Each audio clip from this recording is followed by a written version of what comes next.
यहाँ पे आए हुए तमाम नेशनल कॉन्फ्रेंस के मेरे सीनियर साथी हजरात, नेशनल कॉन्फ्रेंस और कांग्रेस के यहाँ पे मौजूद ओहदेदार हजरात, तमाम वर्कर भाइयों बहनों बुजुर्गों, आप सबको मेरे तरफ से आदाब, अस्सलाम वालेकुम और जूले।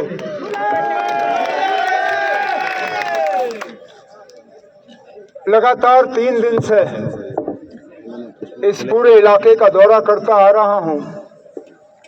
आज पहली मर्तबा लगा कि वाकई बीजेपी जो है वो इस इलेक्शन में थोड़ा सा हिस्सा ले रही है, क्योंकि इससे पहले कहीं वो नजर ही नहीं आए।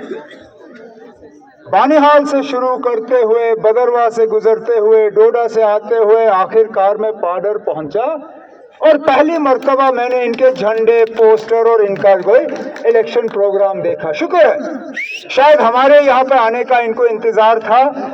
देर आए दुरुस्त आए, हम आ गए तो हमारे साथ साथ ये लोग भी आ गए। और आपको अंदाजा इस चीज से पता चल जाता है कि प्रोग्राम इनके अचानक बन जाते हैं, क्योंकि हमारा प्रोग्राम पहले 1 बजे का था और हमने हफ्ता पहले जो है इस 1 दिन के प्रोग्राम की हुकूमत से मंजूरी हासिल की थी। बुखलाट में आके बीजेपी वालों ने अचानक कहा अब हम भी प्रोग्राम करेंगे। अब पूरी हुकूमत इनके साथ है, दिल्ली से लेके यहाँ तक पूरी मशीनरी, इलेक्शन कमीशन वो है, वो सारे इनके साथ है। तो हमारा 1 बजे का प्रोग्राम इन्होंने 2 बजे कर दिया, 2 बजे के 3 बजे कर दिए। इनको ये उम्मीद थी कि हम 3 साढ़े 3 तक यहाँ पहुंचेंगे और हमें सुनने के लिए कोई होगा नहीं, लेकिन हकीकत हमारे सामने है।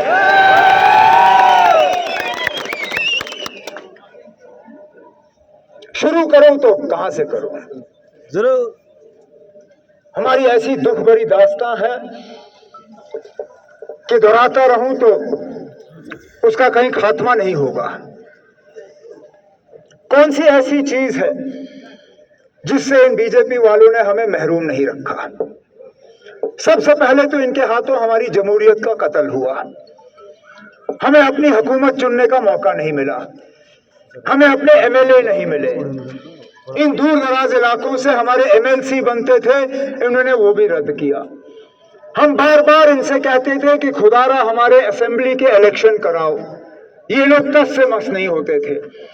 2014 में असेंबली इलेक्शन हुए थे, 2018 में हमारा असेंबली जो है वो रद्द किया गया। ये 2024 है। 6 साल के बाद आज सुप्रीम कोर्ट के हुक्म के आने के बाद, क्योंकि सुप्रीम कोर्ट ने जब हुक्म दिया कि 30 सितंबर से पहले यहाँ असेंबली के इलेक्शन होने हैं, अब इन लोगों को फुर्सत आ गई। अब ये कहते हैं कि असेंबली के इलेक्शन की तैयारी करो। पहले तो मैं इनसे पूछता हूँ, 6 साल कहाँ हुए थे हमारे इलेक्शन? हमें क्यों 6 साल अपनी हुकूमत से जो है अलग रखा गया? हमें क्यों नहीं मौका दिया आपने अपना एमएलए चुनने का, अपने मिनिस्टर बनाने का, अपना चीफ मिनिस्टर बनाने का? ये जो वक्त हमारा जाया हुआ, इसके लिए माफी कौन मांगेगा? इसके लिए हमें मुआवजा कौन देगा?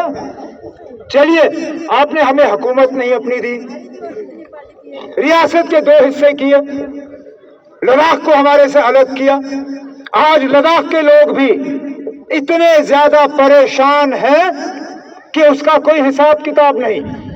वो लोग जिन्होंने 5 अगस्त 2019 को इतनी खुशी मनाई थी, हम सब गवाह हैं। मिठाइयां बांटी गई, पटाखे ये फोड़े गए, वो खुशी से सामान्य नहीं हुए। आज वही लोग जो हैं मौजूदा हालात से इतने परेशान हुए हैं कि 20-20, 21-21 दिन का भूख हड़ताल रखने के बाद भी उनको कोई सुनने के लिए तैयार नहीं। ये हमारे लद्दाख के भाइयों बहनों का हाल है। हमें यूपी बनाया इन लोगों ने, कहा यूपी में सारा इलाज है हमारा, और हम इंतजार करते रहे कि कब वो इलाज आएगा। आज हम दिल्ली के हमारे बड़े बड़े हुक्मरान से सुनते हैं कि बस असेंबली का इलेक्शन हो जाए तो हमें दोबारा जो है रियासत का दर्जा मिलेगा। पहले तो खुदारा हमें ये बताइए ना, आपने हमें रियासत से यूटी बनाया क्यों? अगर यूटी में था ही नहीं कुछ, अगर असेंबली इलेक्शन के फौरन बाद आपने दोबारा हमें रियासत बनाना है, तो फिर ये यूटी किसी काम का ही नहीं था। तो खुदारा हमें बताइए ना, ये यूटी बना तो बना किस लिए, और इस यूटी में आपने यहाँ के लोगों को दिया क्या? इस दूर दराज पाडर के इलाके में लोगों को मिला क्या? ये हमारी हुकूमत थी जो बार बार यहाँ मौके पे डीजी को भेज के यहाँ पे ऑन स्पॉट भर्ती कराया करते थे। हम कुछ नहीं देखते थे वहां पे, मां सिवाय कद और छाती, कद बराबर छाती बराबर। डीजी साहब मौके पे हाथ में ऑर्डर थमा देते थे और वो लड़के पुलिस में भर्ती हो जाते थे। हमने यहाँ पाडर के वो मशहूर नीलम निकालने का जो है एक प्रोजेक्ट तैयार किया था। बदकिस्मती से हमारी हुकूमत रही नहीं, हम गए। 10 साल हो गए मुझे अब हुकूमत छोड़े हुए। मुझे ये बताए, मुझे छोड़े आए हुए, मुझे बताइए ना, आप कहाँ गई वो कंपनी जो यहाँ की नीलम निकाल के यहाँ के लोगों को उसमें मुलाजमत देने की बात चली थी? हमने उसमें वाजिया तौर लिखा हुआ, हमने वाजिया तौर उसमें किया था कि 90% उसमें जो लोग लगेंगे वो यहाँ पाडर के नौजवान जो हैं उसमें काम करेंगे। लेकिन उस चीज को खा ही गए ये लोग, खा गए उसको, उस प्रोजेक्ट को ही दबा के रखा। कहने के लिए तो कहते हैं कि बाहर से अब इन्वेस्टमेंट आ रहा है, जहां जो आना था। कहते हैं कि बड़े बड़े कारखाने बनेंगे। कौन सा नया कारखाना है यहाँ पे? कौन सी तब्दीली आई? एक पावर प्रोजेक्ट बनाने का हमने डीपीआर तैयार किया था करथाई का। हमने चाहा था कि इस पावर प्रोजेक्ट के तहत यहाँ के पढ़े लिखे नौजवान जो है वो उसमें काम करेंगे। जिन्होंने कम तालीम हासिल की हो, जो मजदूरी करना चाहते हैं, वो उसमें रोजगार हासिल कर सकेंगे। हमारे यहाँ पढ़े लिखे इंजीनियरिंग और बाकी जो किए हुए लड़के जो हैं वो ठेकेदारी का कार्ड लेके छोटे बड़े उसमें वो ठेकेदारी का काम करते। 10 साल हो गए हमारी हुकूमत को यहाँ से गए हुए। इन लोगों ने उस प्रोजेक्ट पे एक डबल पैसे का काम नहीं किया। मैं कहता हूँ कभी कभी ऐसा लगता है कि जो होता है अच्छे के लिए होता है। इनके बस की बात नहीं थी वो प्रोजेक्ट जो है शुरू करना। अब ऊपर वाला करे कि अगस्त सितंबर में जो असेंबली इलेक्शन बनने हैं, उसके बाद नेशनल कॉन्फ्रेंस की हुकूमत होगी, हम यहाँ पे ये प्रोजेक्ट तैयार करेंगे लोगों के लिए। लेकिन आज हम एमएलए चुनने के लिए यहाँ जमा नहीं हुए हैं। हमने अपना पार्लियामेंट का नुमाइंदा यहाँ से दिल्ली भेजना है अपनी नुमाइंदगी करने के लिए। अब नेशनल कॉन्फ्रेंस चाहती तो हम भी इस मैदान में अपना उम्मीदवार उतारते, लेकिन सोच समझ के नहीं उतारा, क्योंकि हम यहाँ पे वोट को तकसीम नहीं करना चाहते थे।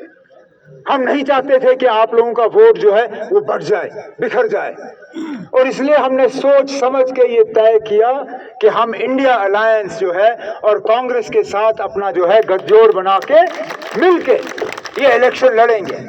इसलिए मेरे जो साथी जो हैं 19 तारीख को यहाँ वोट डालने का दिन है।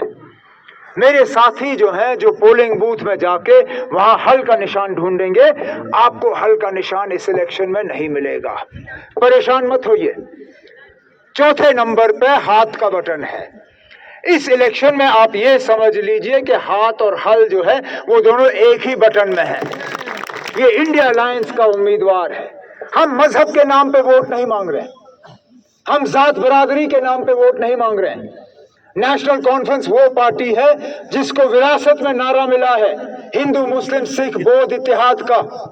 हम हमेशा जब बात करते हैं तो अमन की बात करते हैं, भाईचारे की बात करते हैं, एक दूसरे को एक साथ रखने की बात करते हैं।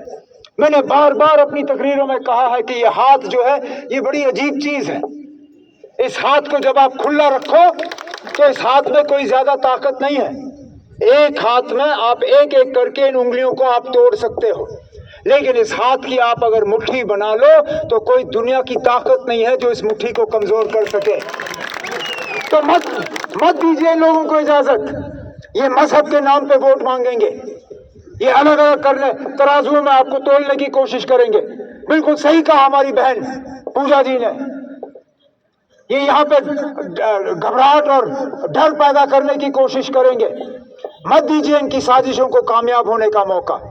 आ जाइए एक साथ और मिलके दिखाइए कि आप वाकई जम्मू कश्मीर में एक खुशहाल, एक अमन से भरा हुआ, प्यार से भरा हुआ और वो जम्मू कश्मीर जिसमें हम सब तरक्की और डेवलपमेंट और प्रोग्रेस के हिस्से में बराबर के शरीक हो, वही जम्मू कश्मीर हम यहाँ पे कायम करना चाहते हैं और उसकी बुनियाद आप 19 तारीख को डाल सकते हो।